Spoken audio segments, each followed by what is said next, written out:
माननीय सदस्य Shri Hanuman Beniwal ji. Thank you sir, thank you. Please Supreme Court का मामला आ गया। कोई रिकॉर्ड में नहीं जाएगा, कोई रिकॉर्ड में नहीं जाएगा। आप बोलिए, शुरू कीजिए। सदन के अंदर आज जल शक्ति मंत्रालय के अनुदान मांगों पर चर्चा हो रही है। सदन के साथियों ने इस महत्वपूर्ण मंत्रालय की अनुदान मांगों पर अपने अपने विचार रखे। जल है तो कल है, जल है तो जीवन है।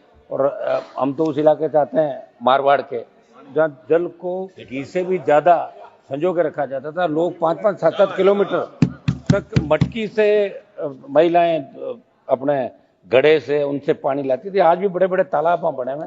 बहुत बड़ी समस्या पानी को लेकर जल शक्ति मंत्रालय के अंदर पीने के पानी के साथ साथ सिंचाई के पानी की भी व्यवस्था की बात सब लोगों ने कही। 25-26 का जो जल शक्ति मंत्रालय का बजट था सभापति जी, वो 99,503, जो 24-25 के बजट 98,714 से थोड़ा सा ज्यादा है। इसमें और ज्यादा बजट लेते हैं। निश्चित रूप से आज आवश्यकता देश के अंदर बेरोजगारी को, अगर आप डिमांड कर दीजिए, ज्यादा देने के डिमांड कर दीजिए। बेरोजगारी को आप क्या करूं सर? डिमांड कर दीजिए, आप मांग कर दीजिए। अच्छा, मैं डिमांड पर डिमांड ही करूंगा ना, ये जरूरी।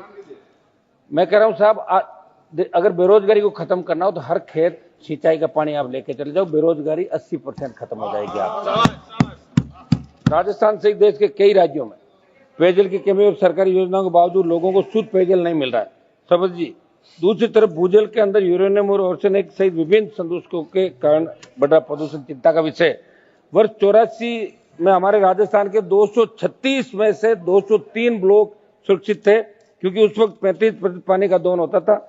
सरकारी आंकड़ों और समाचार पत्रों के अनुसार 30 वर्षों के बाद भूजल दोहन 114% बढ़ गया। अब मात्र 12% ब्लॉक के सुरक्षित बने। इसलिए मंत्री जी, आपसे मैं विशेष आग्रह करूंगा कि राजस्थान के अंदर आप विशेष रूप से ध्यान दें। आज देश के संदर्भ में बात करें तो भारत की कृषि भूमि का बड़ा हिस्सा वर्षा पर निर्भर है, और हमारे राजस्थान का भी बड़ा हिस्सा वर्षा पर निर्भर है, यानी सिंचाई के लिए वर्षा जल पर निर्भरता ज्यादा है। और भारत की 2/3 कृषि भूमि सूखाग्रस्त है। आपने वर्ष 15-16 में प्रधानमंत्री कृषि सिंचाई योजना शुरू की, उसका दायरा बढ़ाया जाए और अटल भूजल योजना की प्रभावी मॉनिटरिंग की जाए। मंत्री जी, नदियों और नहरों में बढ़ता प्रदूषण बहुत बड़ी चिंता का विषय। अब करोड़ों रुपए बजट खर्च होने के बावजूद, कानून होने के बावजूद नदियों में प्रदूषण नहीं रुक रहा है। पंजाब से राजस्थान के अंदर जो पानी आता है उसमें हमारे जिले नागौर, बीकानेर, गंगानगर, हनुमानगढ़, जोधपुर के इलाके, जहां लुधियाना की फैक्ट्रियों का अपशिष्ट उनके अंदर पड़ता है और रासायनिक जो इसके अंदर पड़ता है, उससे कैंसर ट्रेन के नाम से हमारी ट्रेन चल रही, उस ट्रेन का नाम ही कैंसर ट्रेन है। तो वहाँ ट्रीटमेंट प्लांट जो लग रहे हैं, आप उसका विशेष रूप से ध्यान दें। आप खुद वहां दौरा करें और लोगों को शुद्ध पानी कैसे पिलाएं, इसकी व्यवस्था करें। ये राजस्थान का हमारा बहुत बड़ा क्षेत्रफल है। राजस्थान कृषि प्रधान राज्य है सबद है। यहाँ जीवन यापन के लोग कृषि पर निर्भर रहते हैं तथा कृषि का विकास सिंचाई पर निर्भर है, लेकिन वहाँ सिंचाई के साधन नहीं है। कोटा, हनुमानगढ़, गंगानगर और कुछ इलाकों को छोड़ दे तो बाकी वर्षा पे सारा राजस्थान निर्भर है। राजस्थान में कुल सतही जल का मात्र 1.16% जल उपलब्ध है और 61.11% हिस्सा मरुस्थल है। जनवरी 2024 तक प्राप्त सरकारी आंकड़ों को हमारे राजस्थान में इंदिरा गांधी नहर और जल संसाधन विभाग के अधीन मात्र 39,43,43,155 हेक्टेयर सिंचित क्षेत्र है, जबकि हमारे नागौर सहित पश्चिम राजस्थान की बात करूं तो केवल और केवल बारिश पर निर्भर है। समझ मोदे, ERCP की तर्ज पे WRCP, ERCP मैं जल शक्ति मंत्री जी से पूछना चाहूंगा कि हमारे पूर्वी राजस्थान के 13 जिलों में पेयजल और सिंचाई के लिए ERCP योजना बनी।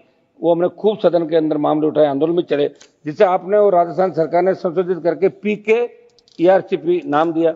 अब राजस्थान सरकार ने उसका नाम राम सेतु लिंक परियोजना किया। क्या भारत सरकार इसके लिए 90% राशि देगी या नहीं, ये अभी उल्लेख नहीं हुआ। और आपने जो राजस्थान और मध्य प्रदेश में MOU करवाया, उसमें राजस्थान और MP को कितना कितना पानी मिलेगा, ये भी आप क्लियर करें। दूसरा मेरा निवेदन है, मेरे संसदीय क्षेत्र के नागौर, डीडवाना, कुचामन जिले के साथ पश्चिम राजस्थान के तमाम वो 1 दर्जन जिले जिनके लिए ERCP की तर्ज पे WRCP आप पश्चिम राजस्थान नहरी परियोजना विकसित करें और एक राष्ट्रीय परियोजना का उसको आप नाम ऐसे क्या करें।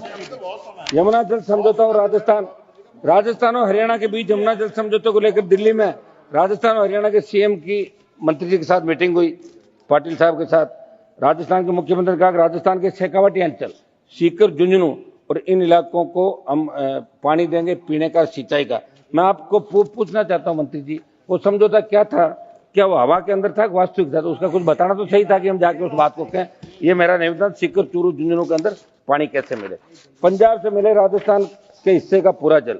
मोदी जी 31/12/1981 को पंजाब, हरियाणा, राजस्थान के तत्कालीन मुख्यमंत्री के मध्य रावी व्यास नदियों के अधिक के जल के बंटवारे को समझौते की तरफ आगे बताना चाहूंगा कि राजस्थान को अब भी 0.60 MA पानी नहीं मिल रहा है। और पंजाब सरकार जब इस समझौते को समाप्त करने के उद्देश्य विधेयक लेकर आई, तब माननीय सुप्रीम कोर्ट ने विशेष संदर्भ संख्या 1/2004 में रावी व्यास जल के संबंध में पंजाब समाप्ति अधिनियम 2004 को गलत माना। इसलिए मेरी मांग है कि केंद्र हस्तक्षेप करके राजस्थान को पंजाब से उसके हिस्से का पूरा पानी दे। राजस्थान बार बार आपको सीटें दे रहा है, 25-25। इस बार गड़बड़ हो गई थी, मैं उधर हो गया तो 11 इधर आ गई, नहीं तो यहाँ भी इस बार भी ठीक रह। इनको मैं ले आता, इनको ले आता मैं साथ में, हम 25 ले आते। समाप्त कीजिए आप समाप्त कीजिए प्लीज। रामगढ़ बांध और अतिक्रमण, समझ मुझे जयपुर पूरा शहर रामगढ़ बांध से पीने का पानी आता था। दुर्भाग्य से जल शक्ति मंत्री जी को मैं कहना चाहूंगा कि राजस्थान के जयपुर जिले में स्थित रामगढ़ बांध की तरफ आपका ध्यान दिलाना चाहूंगा। रामगढ़ बांध के बाव क्षेत्र का गला घोंट दिया गया, पर राजस्थान सरकार को नजर नहीं आ रहा है। ने जिम्मेदार अफसरों को हाईकोर्ट के निर्देशों के बाद मंत्री जी रामगढ़ बांध के बाव क्षेत्र में बनाए गए फार्म हाउस, रिजोर्ट, होटल, अस्पताल, मेडिकल कॉलेज बार बार कंटेम्प्ट में भी जा रहे हैं। तो इनको आप धराशायी करें और पीने के पानी की व्यवस्था। एक मिनट, जेजेएम लास्ट समाप्त करूंगा सर। जेजेएम और राजस्थान जल जीवन मिशन को लेकर बड़े दावे आप करते हैं। हमारे राजस्थान में जल जीवन में भारी भ्रष्टाचार हुआ था पूर्ववर्ती सरकार से। मंत्री जी, जल जीवन मिशन में पूर्ववर्ती सरकार के समय भारी भ्रष्टाचार राजस्थान के अंदर, पुरानी सरकार थी, और वहां के जल जो मंत्री थे उनके घर ईडी की रेड हुई, सीबीआई की रेड हुई। और आपने घोषणा पत्र के अंदर ये बात की, जैसे हम सत्ता के अंदर आएंगे उन सबको सलाखों के पीछे डालेंगे, सीबीआई जांच करेंगे। मैं आपको बताना चाहूंगा, यहाँ के आपके जो पूर्ववर्ती सरकार मतलब, एक मिनट सब कर रहा हूँ, पूर्ववर्ती सरकार कौन है? पूर्ववर्ती का बता दिया ना, राजस्थान की पूर्ववर्ती। हाँ, राजस्थान की पूर्ववर्ती सरकार के मंत्री के घर पे ईडी की रेड हुई। आपने ये कहा कि आप हमें वोट दो, हम जांच कराएंगे, लेकिन वो बात आगे नहीं बढ़ी, 1.25 साल से वहीं पड़ी। हम चाहते वो भी जांच कराओ, ये भी करो। एक मिनट समाप्त खत्म कीजिए। समझ नहीं होते ये आप इनकी जांच तो कराओगे। फर्जी कंपनी से ये सर्टिफिकेट, इन्होंने 900 करोड़ से अधिक राशि के टेंडर कर दिए, कंप्लीट हो गए, गांव से लिखा दिया इन लोगों ने। और राजस्थान में जो जनस्वास्थ्य अभियंत्रिक मंत्री अभी वर्तमान में, वो भी भ्रष्टाचार में लिप्त अफसरों की फील्ड पोस्टिंग दे रहे हैं। धन्यवाद जी, हनुमान बेनीवाल जी, बहुत बहुत धन्यवाद। माननीय सदस्य श्री चंद्रशेखर जी, 30 सेकंड पक्का? हाँ ठीक है, ठीक। मैं आपसे यही मांग करूंगा कि आपके दल की कथनी और करनी में कोई अंतर नजर नहीं आना चाहिए। आप जांच कराएं। मेरी मांग है कि राजस्थान में जल जीवन में तमाम घोटालों की जांच आप सीबीआई से करवाएं और दोषी नेताओं के खिलाफ कार्रवाई करें। राजस्थान और पानी का, एक मिनट समाप्त कराओ श्री चंद्रशेखर जी, सर, एक प्लीज प्लीज सुनिए सर, हम देखो श्री चंद्रशेखर, आप शुरू कीजिए।